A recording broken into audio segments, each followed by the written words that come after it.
It's 21 minutes past 8. How do we balance allowing young people access to social media, which keeps them connected with friends and can be a key source of information for them, with protecting youngsters from cyberbullying, harmful content and more online?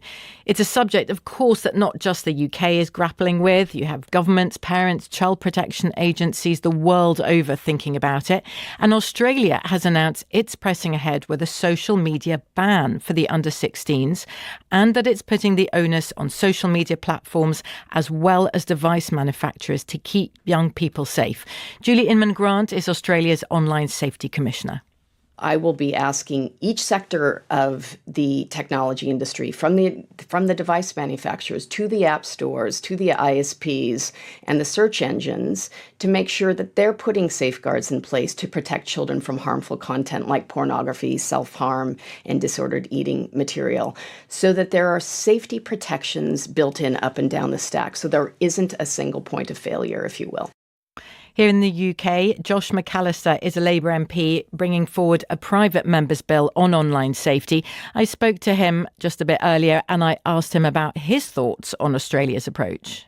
I think the fact that they're proposing it speaks to something that's happening all around the world, which is governments waking up to concerns that parents, teachers, and actually children themselves have of the effects of excess screen time, doom scrolling, and the fact that it's displacing a huge amount of time that kids used to spend in real life interacting with people, now spent on their devices. Social media companies aren't thrilled, even though you say governments around the world are looking into this. In Australia, they describe this proposed ban as a 20th century response to a 21st century challenge. You also have experts in the field of technology and child welfare, and they say the 16-year age limit is too blunt an instrument to address risks effectively. Well, looking back to the 20th century, there were a couple of debates that we had here in the UK, including issues like car safety, where we spent years and years debating things like seatbelt measures. And I think this is the equivalent of the seatbelt measure. And when I say this, I mean generally looking at how to put protections in place and some collective rules in place for how we support children to interact with social media and use their smartphones. And in those debates, industry often took a very expected position of opposing changes.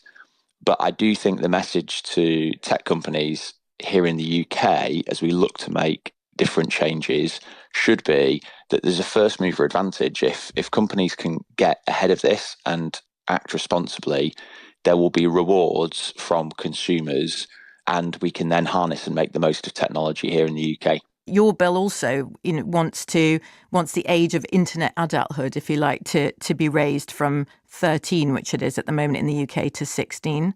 I'm not proposing to ban social media for under 16s, but I am putting forward a number of measures that would, as you say, make it much less addictive for children using smartphones and social media under the age of 16, and shift their time away from the 21 hours on average that a 12-year-old is spending a week on their smartphones, to actually freeing them up so that it improves their mental health, their sleep and their learning. Instagram, for example, it's due to complete the switch to its teen accounts. It announced that introduction in September, and they're going to apply in the UK, the US, Australia and Europe. I mean, even if that's not good enough for you, do you think this signals political pressure is working on these platforms? I do think it does, actually, and I welcome the fact that Meta have made that change.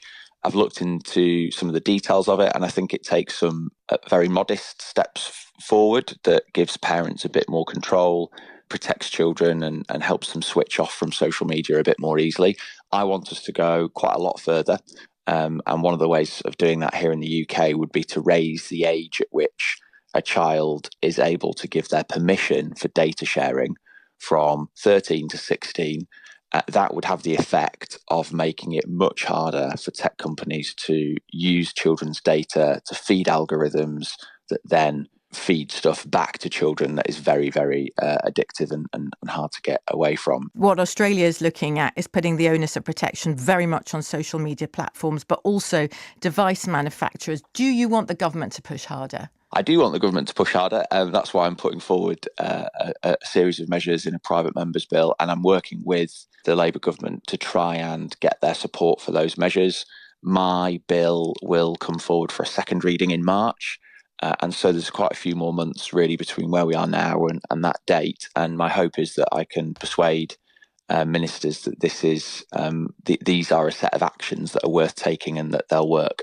So it sounds like the government is giving time for your bill to get backing, to get good backing. They're open-minded, so I think they recognise, ministers certainly recognise that this is an issue and a concern for parents.